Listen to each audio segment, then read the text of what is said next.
¿Qué tal, amigos? Sean bienvenidos a un episodio más de su podcast Ocran Leaks, el canal donde exploramos todos los temas de este misterioso mundo lleno de dinero y poder, pero también lleno de traiciones y renuncias. Antes que nada, quiero comenzar dándoles las gracias por el apoyo que recibió el episodio de la última semana.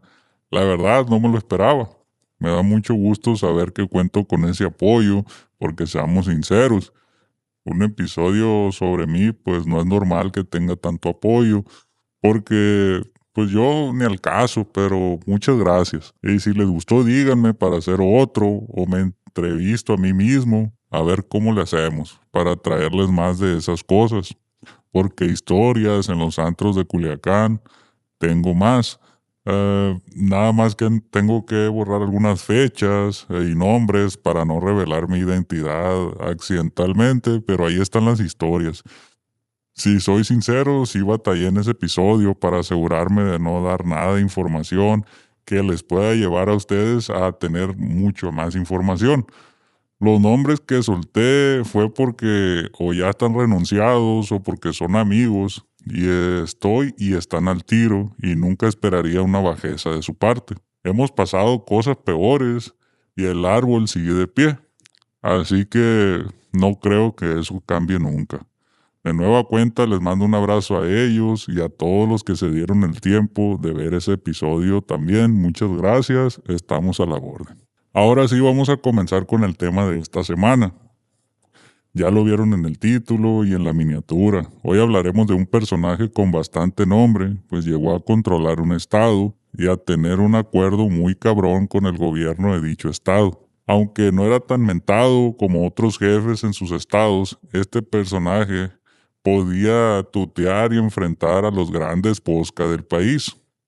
Lo mejor que tenía este señor era un corridazo con los Masters, los insuperables Tucanes de Tijuana. Así es, me refiero a Juan Francisco Patrón Sánchez, alias El Chico o el H2. La razón por la cual me decidí a traerles este episodio el día de hoy es porque en estos últimos tiempos se ha hablado mucho de los ataques aéreos y de presión de las fuerzas federales de cualquier país hacia un objetivo líder de un grupo criminal. Todo empezó desde que el presidente norteamericano autorizó los ataques en contra de los navíos que transportaban mercancía a altas velocidades en alta mar. Desde ahí todo fue escalando. Todos pensamos, si el gobierno americano ya empezó con eso, no pasará mucho tiempo para cuando comience a realizar este tipo de ataques a viviendas donde se encuentran los dueños de esos cargamentos.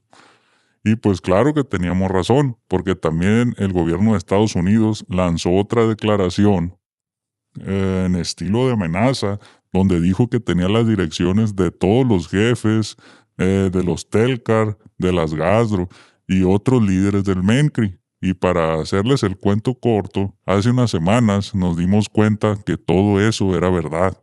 Pues el 12 de junio, elementos de las Fuerzas Armadas norteamericanas llevaron a cabo un ataque al que llamaron una operación militar conjunta de alta precisión. O también dijeron que fue un ataque cinético, rápido y letal, en el que le dieron la renuncia a Héctor Guerrero Flores, alias el Niño Guerrero, líder histórico del Tren de Aragua.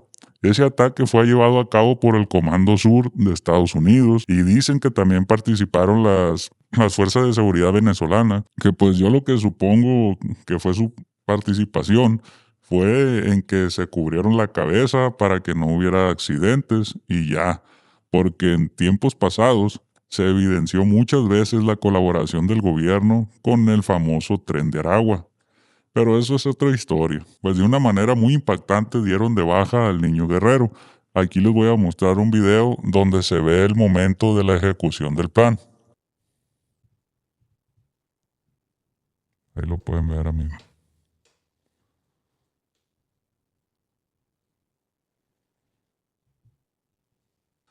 Claro que hay diferencias entre ambos casos.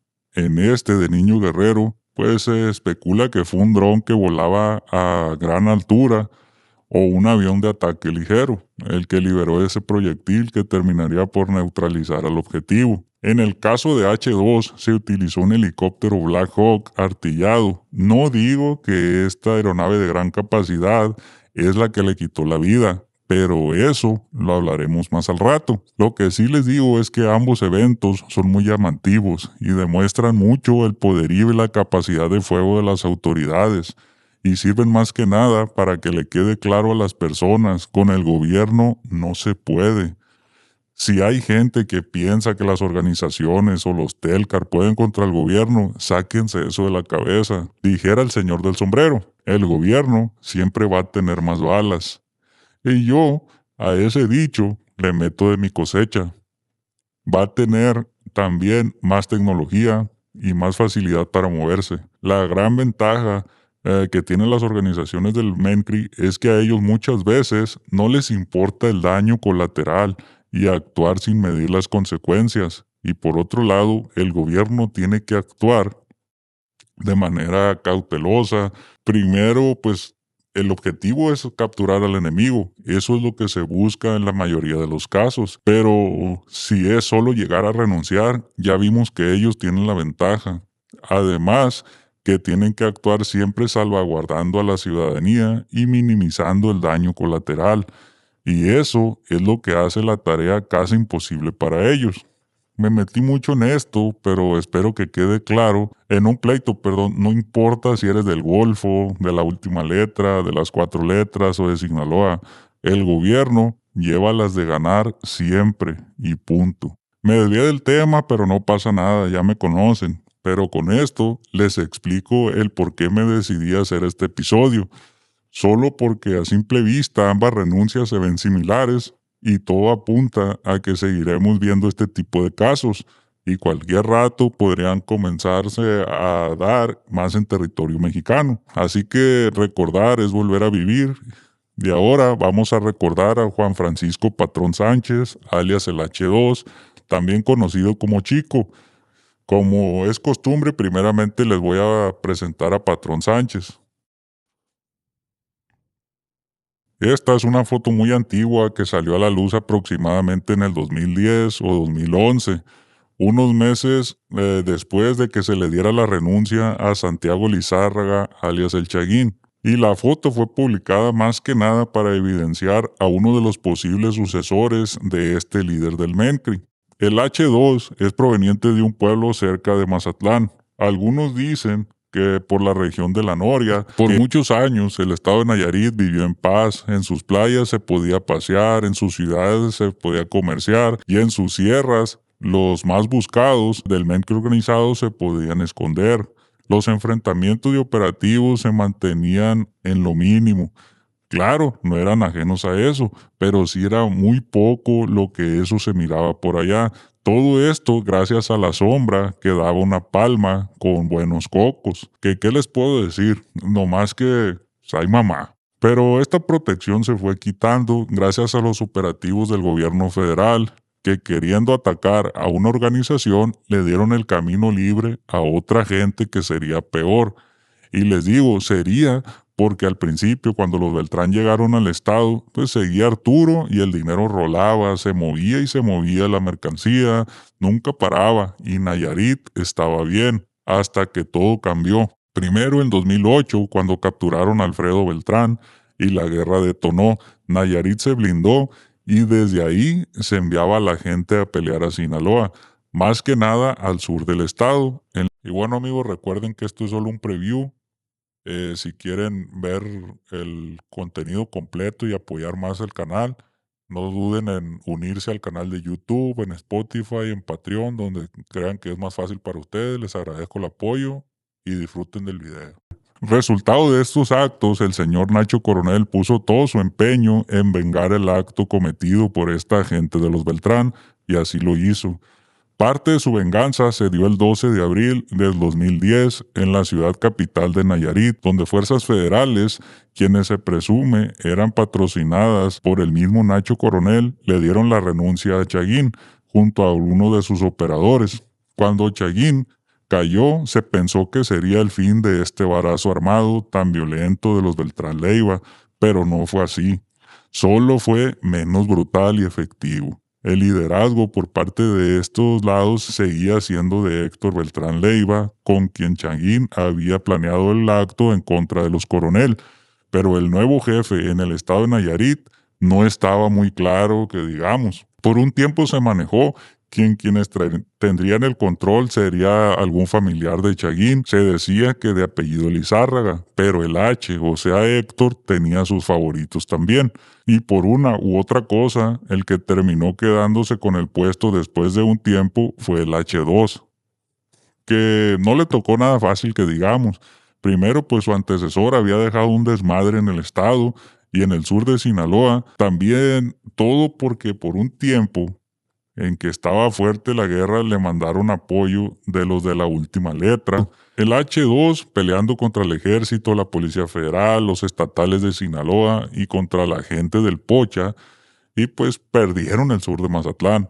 Aún tenían presencia en varias colonias, pueblos y lugares de la sierra, pero era mínima, algo así como lo que los pochitas tienen hoy en día en Culiacán. Con esa gente seguían metiendo terror en la población, organizando estrocecos, cobrando a los negocios, pero poco a poco todo eso se fue acabando y llegó un punto en el que la organización sinaloense comenzó a meterse a Nayarit a recuperar lo que antes les pertenecía.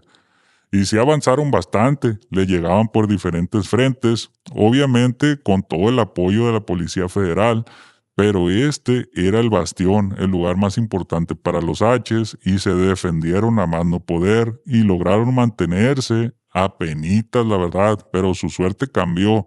Dio un giro de 180 grados en el 2013, cuando como caído del cielo, o más bien dicho, salido del infierno, llegó Edgar Beitia. Unos meses después de estos hechos pasaron más problemas para dicha organización. Recordemos que ellos eran vecinos de una organización que estaba en expansión. Este es el Telcar Jalisco Nueva Generación, y naturalmente su expansión se daba principalmente en los estados vecinos, Nayarit siendo uno de esos estados. Sintió la presión y poco a poco comenzó a perder terrenos en su estado. Y fíjense, esto fue muy curioso porque se supone que todo estaba bien entre ellos, que no había problemas, se mandaban saludos y todo bien, pero así de poquito en poquito se los iban chingando. Yo me los imagino así como con una sonrisa, pero empujándolos hacia el norte. Sí hubo enfrentamientos fuertes, pero los tapaban con que era una confusión y cosas por el estilo, pero iban perdiendo territorio a manos de las 4 letras. Aún contaban con protección del gobierno, principalmente del estatal, a manos del gobernador Sandoval Castañeda y del fiscal Edgar Beitia.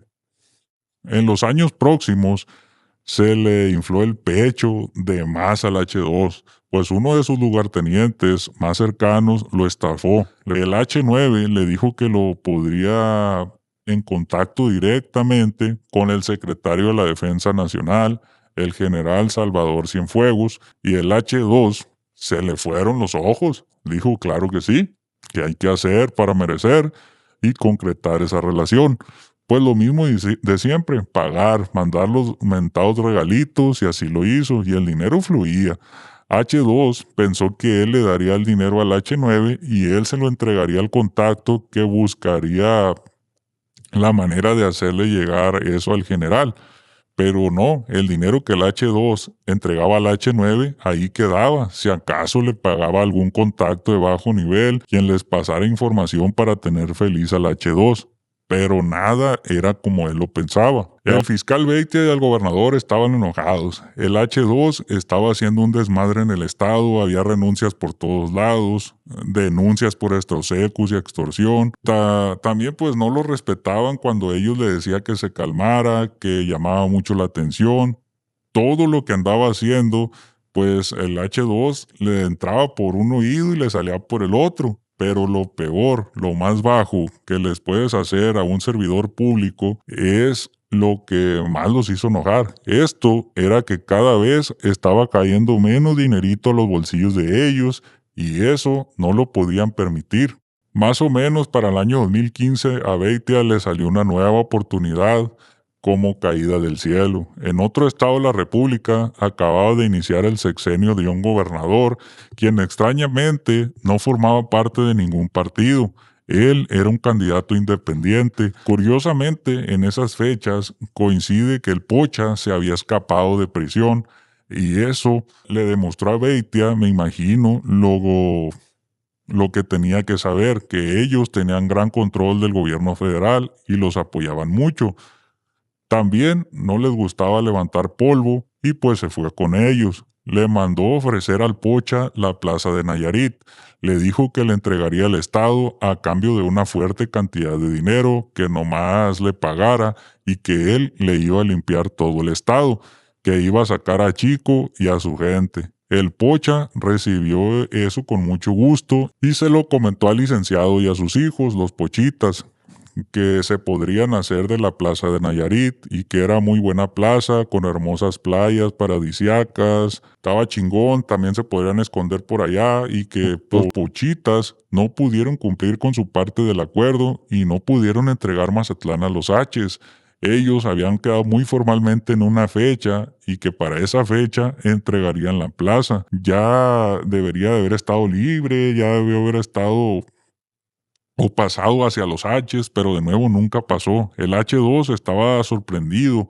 Él ya se hacía el dueño de Mazatlán y en ese tiempo le habló al señor del sombrero para preguntarle acerca de ese asunto y le dijo que los Pochitas le habían prometido entregarle la ciudad para estar en calma todos, pero que la fecha que se había fijado ya había pasado y los Pochitas aún no resolvían nada, que había una persona que lo estaba señalando con el gobierno de Estados Unidos y rápidamente comenzaron a buscar posibles sospechosos. Daba la casualidad que un tiempo antes había habido una persona la cual había sido detenida en Estados Unidos con Gasdro en su poder, pero llevó el proceso en libertad y decidió evadir a la justicia y huir hacia México. Se dice que antes de esto hizo una negociación con el gobierno americano para no tener problemas y él lo que haría sería entregarles a los líderes en Nayarit. Pues esta persona huyó y llegó a Nayarit donde intentó pasar desapercibido y hacer como un cambio de vida. En una colonia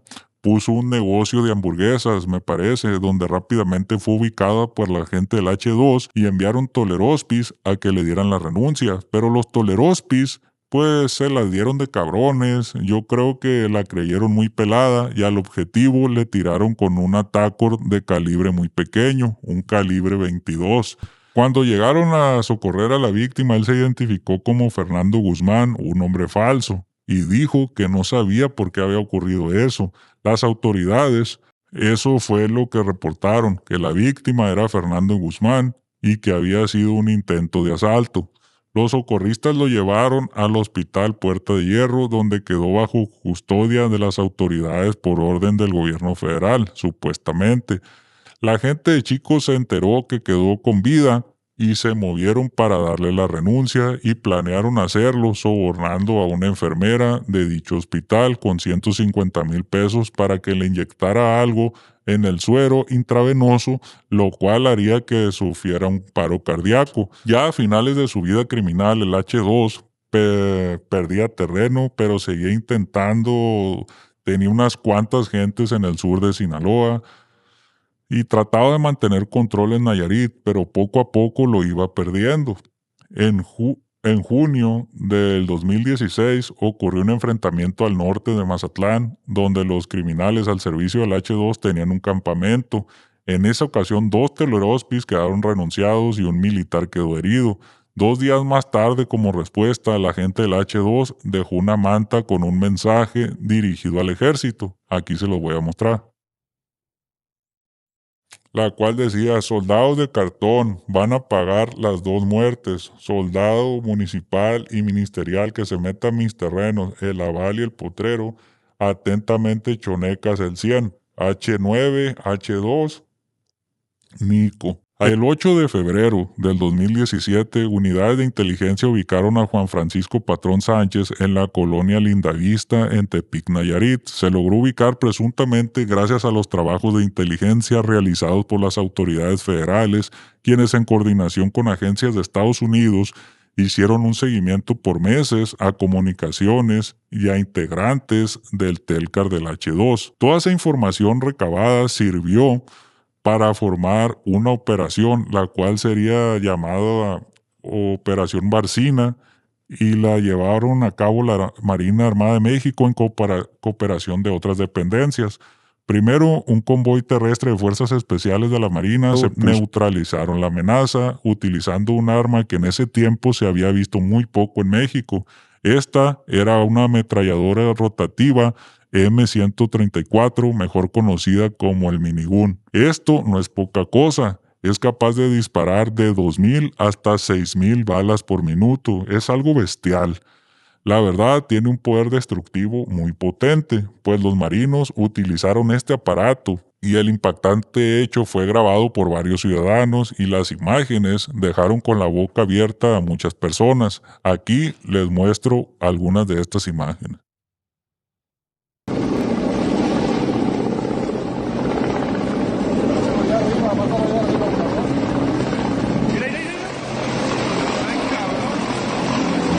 Podemos ver cómo responden con las TACOR.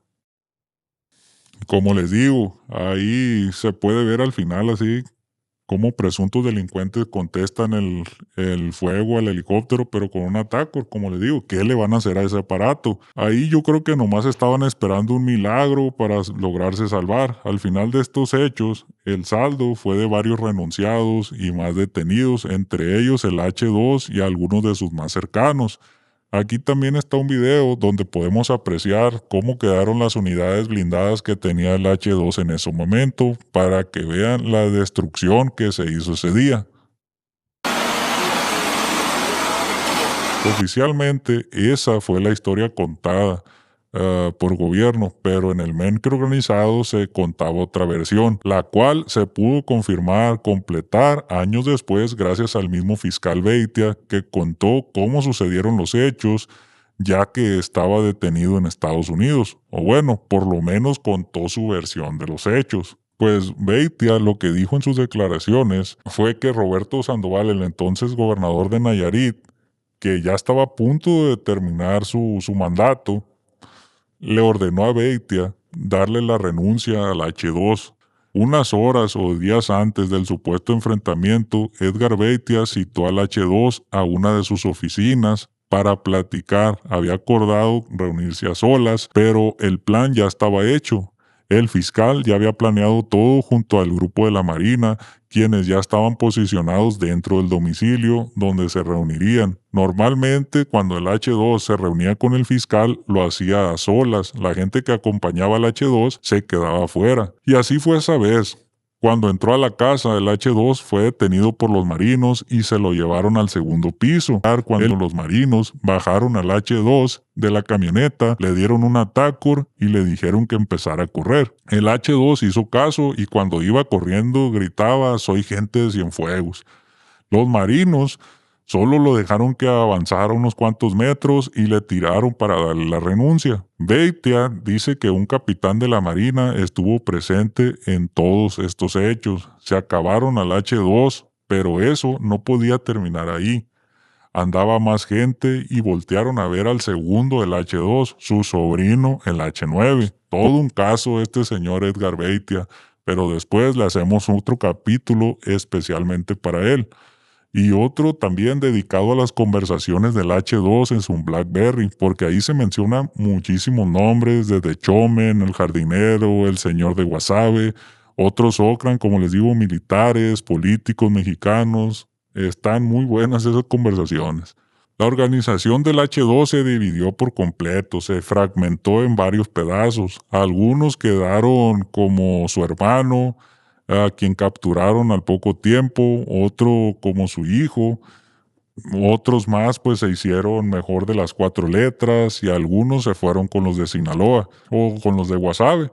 Pero quedó claro que la traición por parte de Beitia no era ningún secreto, y en el 2018, mientras Beitia peleaba en una corte americana, le dejaron un mensaje en un par de sus propiedades en Nayarit. Aquí se los muestro. Ahí vemos, le intentaron quemar la propiedad y le dejaron un mensaje de perros traidores, puro H2. El exgobernador de Nayarit también fue detenido. Me parece que el fiscal Beitia ya recuperó su libertad. Y si no es así, no ha de tardar en hacerlo. No creo que dure más de este año tras las rejas. Así fue parte de la historia, amigos, de Juan Francisco Patrón Sánchez, alias el H2.